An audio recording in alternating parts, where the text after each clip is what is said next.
basically gas tanks the size of fists, providing them with 8 minutes of total flight duration. Sufficient time to wreak havoc, insufficient to return home for morning meals.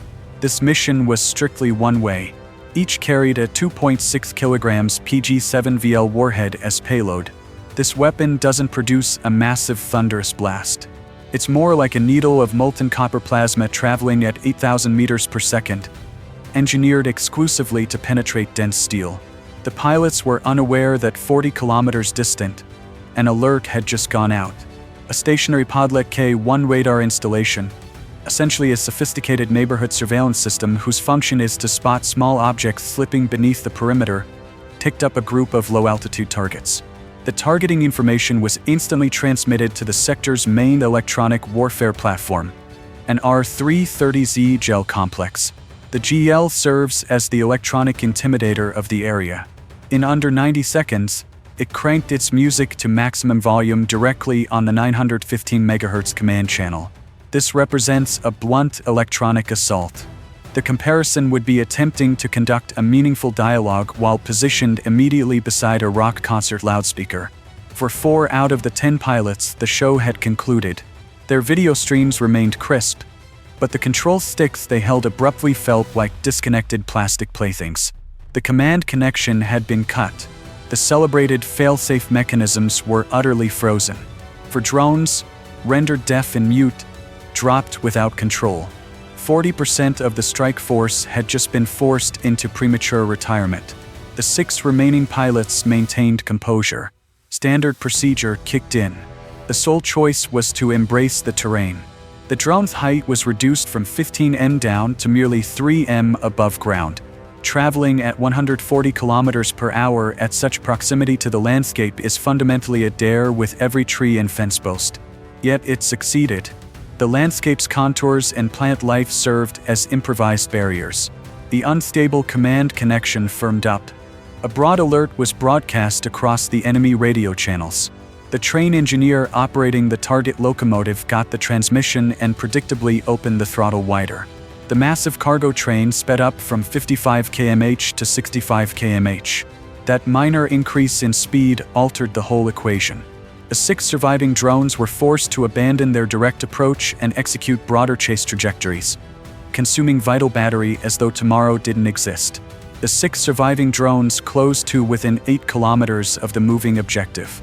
At an upcoming rail intersection, a stationary TORM-2 short-range air defense installation, a $25 million insect eliminator powered up its tracking radar. The TORM-2 platform is a focus system. It doesn't bother with guns. It exclusively fires missiles. Its tracking radar achieved lock and 29M338 missiles launched vertically from their tubes. The efficiency was ruthless. 2 drones disappeared in compact fireballs. The TOR fired once more. A 3rd drone was destroyed. 6 had become 3. The pilots controlling the 3 surviving drones remained steady. Noi laverat diversionari tactics. These operators understood the specifications. The singular option was maximum throttle. Directly toward their adversary, the TOR-M2 team desperately attempted to relock, but the window had closed. The 3 drones had crossed the 1,500-meter threshold. They had successfully penetrated the TOR's protective dead zone. The $25 million platform lacked cannons.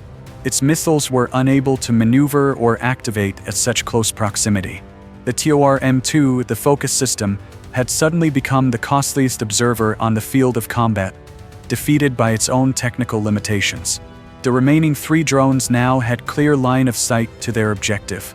Abruptly, the Jaddal attempted once more. A final gambit. The EW platform saturated the 5.8 GHz video channel. The pilot's goggle displays dissolved into static interference. 10 seconds of remaining flight duration.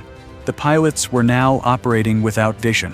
Depending on muscle memory and their final visual impression, all 3 operators steadied their axis, maxed the throttle to 100% and froze their control sticks. They were effectively hurling a $500 bowling ball through a pitch-dark lane, relying on memory for where the pins stood.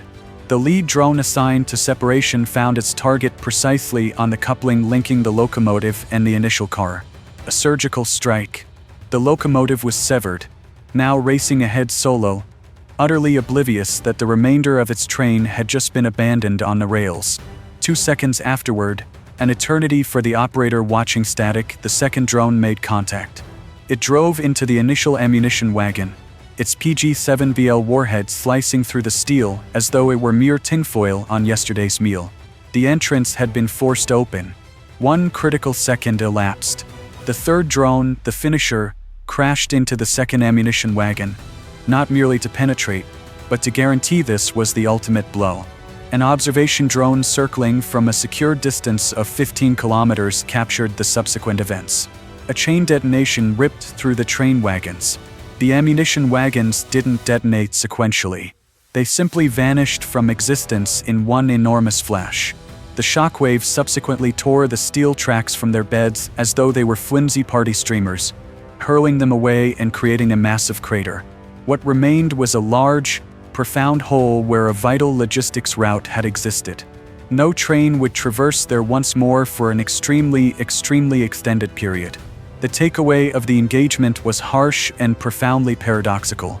Investing tens of millions of dollars in sophisticated radar-potent EW platforms and advanced TORM M2 missile installations to protect a section of railway proved to be like employing a fully equipped SWAT unit to protect a dish of cookies in your home. It was a remarkable squandering. These platforms were built to counter one significant high-capability threat.